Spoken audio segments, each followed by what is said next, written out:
स्थिर वैद्युत का न्यूमेरिकल देखेंगे, अध्याय पहले का। जैसे मैंने पिछली कक्षा में बोला था कि आप लोगों को फॉर्मूला याद करके आना है, तभी हम न्यूमेरिकल सॉल्व करेंगे। तो आज का कुछ क्वेश्चन है क्वांटिटी करंट से, फिर हम उसके बाद कूलाम के नियम पे जाएंगे, फिर वैद्युत द्विध्रुव आघूर्ण पर, फिर अक्षीय और निरक्षीय स्थिति, यानी आज हम बहुत सारे न्यूमेरिकल करने वाले हैं।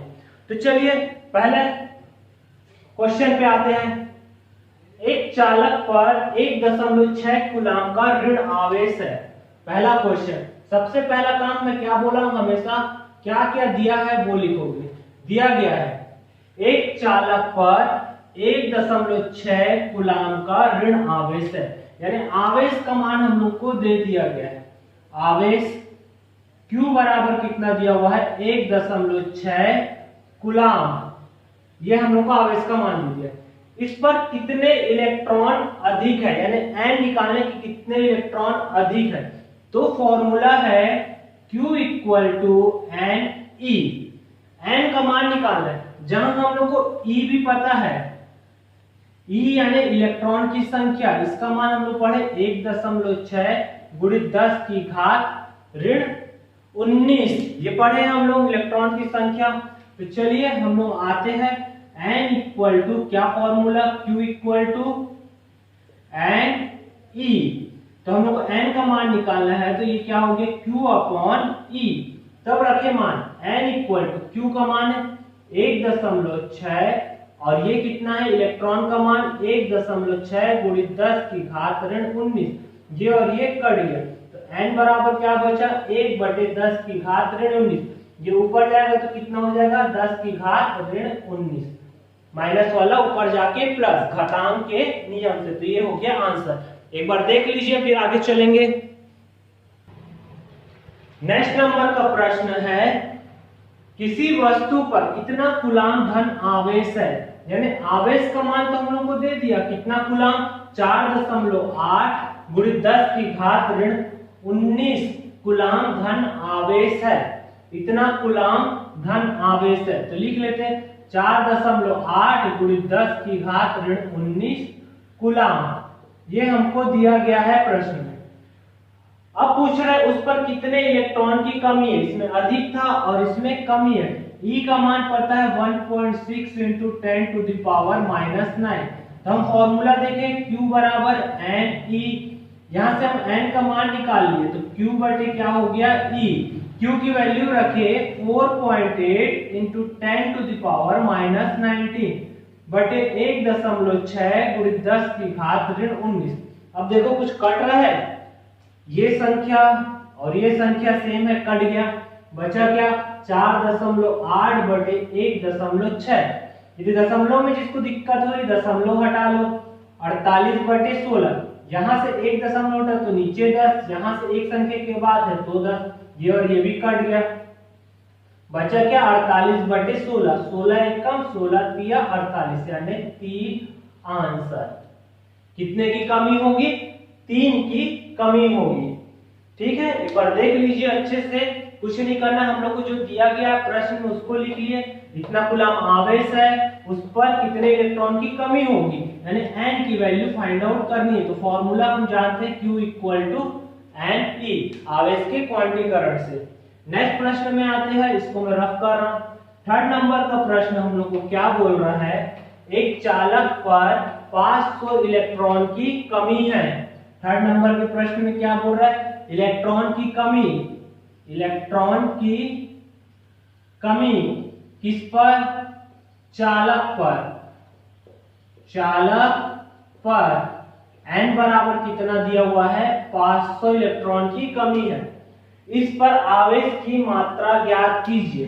आवेश निकालना है, E पता है 1.6 इंटू 10 टू द पावर -19, हम फॉर्मूला जानते हैं Q equal to N E.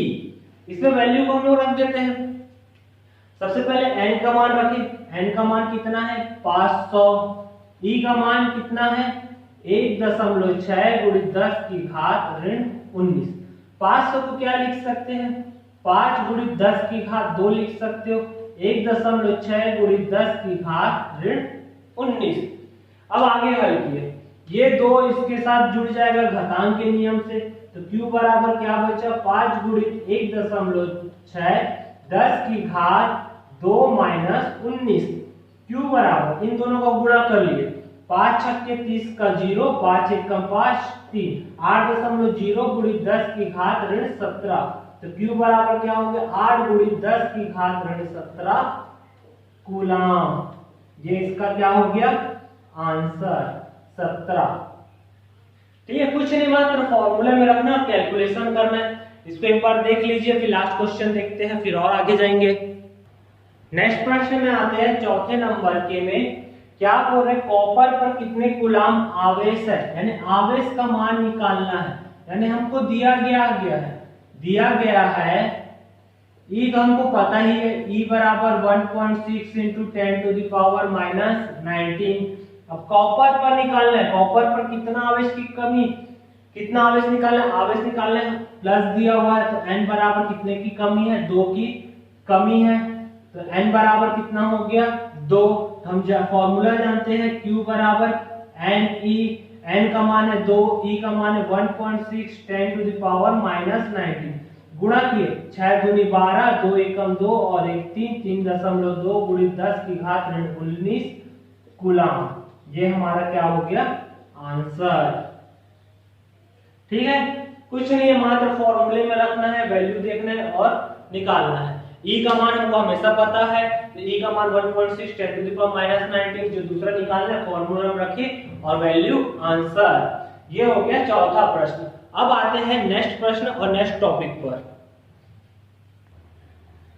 5th number के प्रश्न में आते हैं। क्या बोल रहा है, दो आवेश जिनमें से प्रत्येक का परिमाण 1 कूलाम है, एक दूसरे से 1 मीटर की दूरी पर स्थित है। 1 कूलाम है और 1 मीटर की दूरी पर स्थित है। तो निकालना पहला, यदि वे वायु में हो तो दोनों के बीच लगने वाले बल की गणना कीजिए। दूसरा, यदि 3 परावैद्युतांक वाले माध्यम में स्थित हो तो उनके मध्य लगने वाले बल की गणना कीजिए। पहला बोल रहा है वायु में, दूसरा बोल रहा है 3 परावैद्युतांक वाले माध्यम में स्थित हो। तो पांचवा प्रश्न हम लोग को जो दिया गया है पहले वो लिखते हैं। दिया गया है, क्या दिया गया है, दो आवेश जिनमें से प्रत्येक का परिमाण 1 कूलाम है, यानी दो आवेश Q1 और Q2 दोनों का मान कितना है 1 कूलाम है, ये बोल दिया है। और एक दूसरे से 1 मीटर की दूरी पर स्थित है, यानी दूरी भी दे दिया, r बराबर 1 मीटर। अब मीटर में दिया है, चेंज करने की जरूरत नहीं है। ऐसा ही पद्धति में दूरी को किसमें नापा जाता है, मीटर में। सेंटीमीटर में दिया रहता है तो इसको हम किसमें चेंज करते हैं, मीटर में।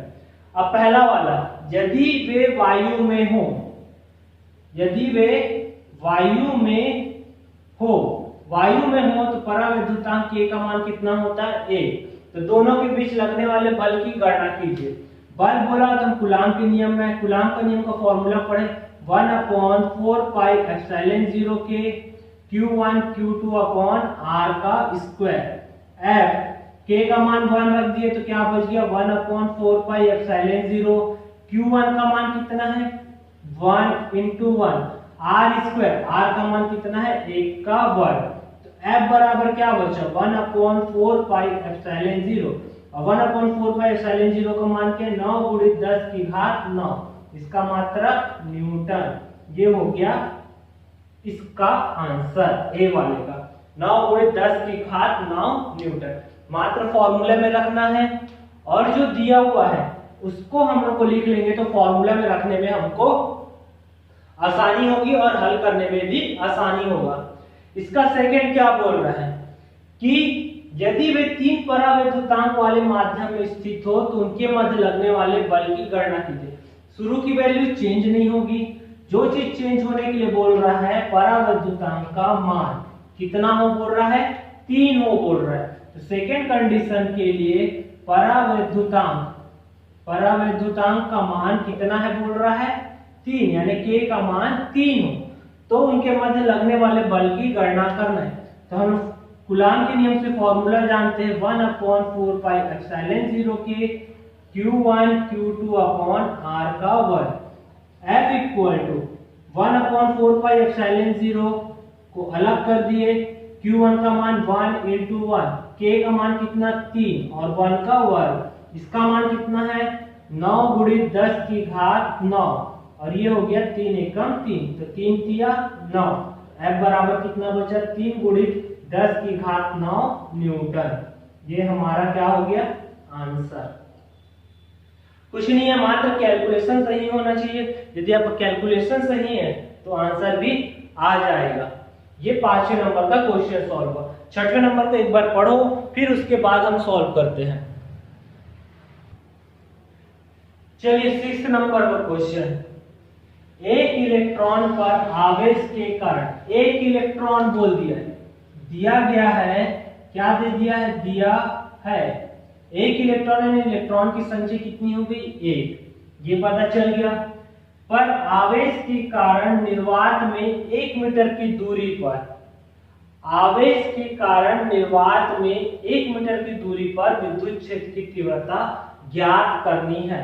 दूरी भी दे दिया है, r बराबर कितना दे दिया 1 मीटर और E का मान हमको पता है 1.6 into 10 to the power -19 coulomb, ये भी पता है। तो हमको किसका मान निकाल करना, विद्युत क्षेत्र की तीव्रता। विद्युत क्षेत्र की तीव्रता का फॉर्मूला क्या पढ़े, E इक्वल टू 1/4 एप्सिलॉन 0 के Q अपॉन R का स्क्वायर।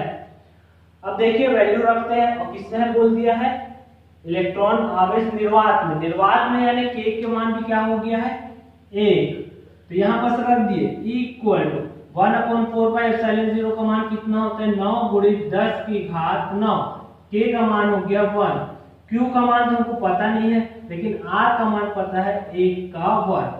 आगे सॉल्व किए तो E इक्वल टू बचा 9 गुणित 10 की घात 9 इंटू Q।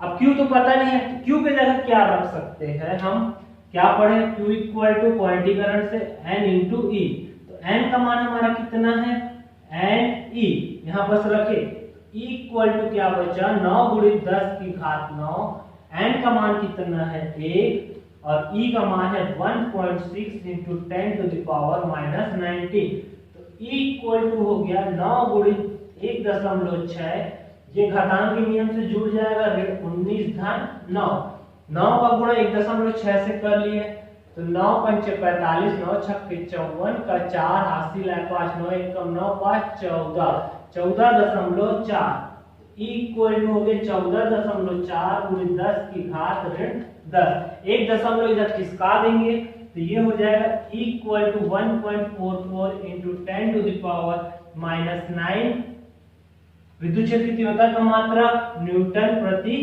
कूलाम। ये हमारा क्या हो गया आंसर। हमेशा दशमलव शुरू के एक डिजिट के बाद ही लगेगा, या पीछे से जितनी भी संख्या हो एक संख्या के बाद ही दशमलव लगेगा, फिजिक्स का ये रूल है। तो हमारा 6 क्वेश्चन हो गया। एक क्वेश्चन और देखते हैं, चलिए वैद्युत द्विध्रुव आघूर्ण से, इसको देख लीजिए, कोई डाउट होगा तो बताइए। अब नेक्स्ट क्वेश्चन पे आते हैं, 7वें नंबर के प्रश्न में आते हैं। 7वें नंबर का प्रश्न बोल रहा है 15 गुणित 10 की घात ऋण 4 कूलाम आवेश पर 2.25 न्यूटन का बल कार्य कर रहा है, उस बिंदु पर विद्युत क्षेत्र की तीव्रता ज्ञात कीजिए। तो हम लोग क्वेश्चन पे आते हैं। पहला चीज दिया क्या है वो देखते हैं। दिया गया है, क्या दिया गया है, आवेश यानी Q का मान 15 into 10 to the power -4 coulomb, ये दिया गया है। दूसरा चीज उस पर कितना बल कार्य कर रहे हैं, फोर्स दे दिया 2.25 न्यूटन। तो हम लोग को क्या निकालना है, उस बिंदु पर विद्युत क्षेत्र की तीव्रता। विद्युत क्षेत्र की तीव्रता का फॉर्मूला पढ़े equal to F upon Q। Equal to F का मान हम लोग के पास है 2.25 और Q का मान कितना है 15 गुणित 10 की घात ऋण 4। ये 10 की घात ऋण 4 को ऊपर भेज दिए, 2.25 गुणित 10 की घात 4 बटे 15। चलो दशमलव हटा लेते हैं। E बराबर क्या हो जाएगा, दशमलव हटाएंगे तो 225 गुणित 10 की घात 4 है, यानी क्या लिख सकते हैं 10,000 बटे 15। दशमलव हटाए तो क्या हो जाएगा 100, नीचे 1 0 2 0 कट गया, 15 से 15 15 बाद में E बराबर गुणा के 15 का 100 से 1500 मात्रक न्यूटन प्रति कूलम। ये हमारा आंसर आ गया किसका, 7वें नंबर के क्वेश्चन का। जो दिया पहले लिख लिया, फॉर्मूला लगाए, फॉर्मूला वैल्यू पुट किए, पुट करने के बाद कैलकुलेशन किए, जो आ गया वो हमारा आंसर। अब आते हैं 8वें नंबर के क्वेश्चन पे, उसको पढ़िए आराम से। क्या बोल रहा है, एक इलेक्ट्रॉन और प्रोटॉन एक दूसरे से 1 एंगस्ट्रॉन की दूरी पर है। प्रोटॉन और इलेक्ट्रॉन दोनों क्या है, एक एक है, यानी n का मान हम लोग को दे दिया है 1, और एक दूसरे से कितनी दूरी पर है, 1 एंगस्ट्रॉन। हम दूरी को मीटर में चेंज करेंगे तो 1 × 10⁻⁻10 मीटर।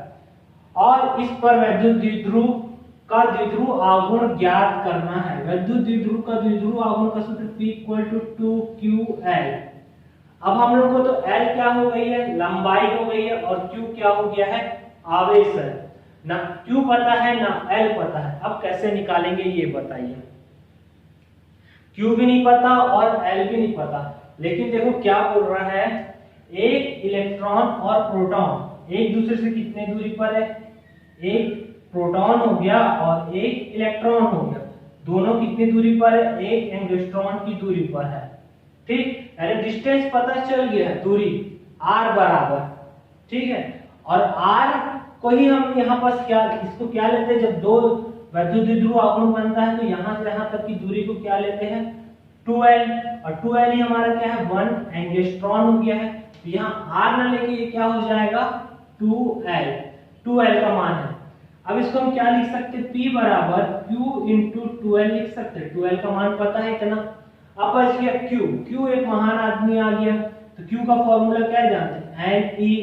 2l का मान हम लोग को मिल गया 1 × 10⁻⁻10। P बराबर n तो हम लोग को पता है 1, E का मान कितना जानते हैं हम, E बराबर 1.6 × 10⁻⁻19 कूलम।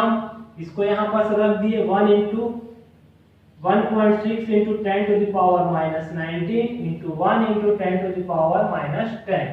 अब सॉल्व करते हैं, क्या आएगा, 1 का गुणा वही होगा, तो P बराबर 1.6, ऋण 19 और ऋण 10 कितना हो जाएगा, 10 की घात ऋण 29। वैद्युत द्विध्रुव आघूर्ण का मात्रक क्या है, कूलम मीटर। ये हमारा कुछ क्वेश्चन कंप्लीट हुआ, लेकिन अभी अक्षीय और निरक्षीय से बचा हुआ है। नेक्स्ट क्लास में अक्षीय निरक्षीय का न्यूमेरिकल करेंगे और न्यूमेरिकल कंप्लीट होगा। फिर उसके बाद नेक्स्ट क्लास में हम गॉस के प्रमेय में जाएंगे, जो कि मोस्ट इंपॉर्टेंट है इस अध्याय का। ये पूरे अध्याय ही इंपॉर्टेंट है। आज आप लोगों को न्यूमेरिकल का क्लास कैसे लगा, अच्छा लगा होगा तो चैनल को सब्सक्राइब कीजिएगा और फ्रेंड्स को भी शेयर कीजिएगा। ओके, मिलते हैं नेक्स्ट क्लास में और भी न्यूमेरिकल लेकर अक्षीय और निरक्षीय स्थिति से। Thank you, bye.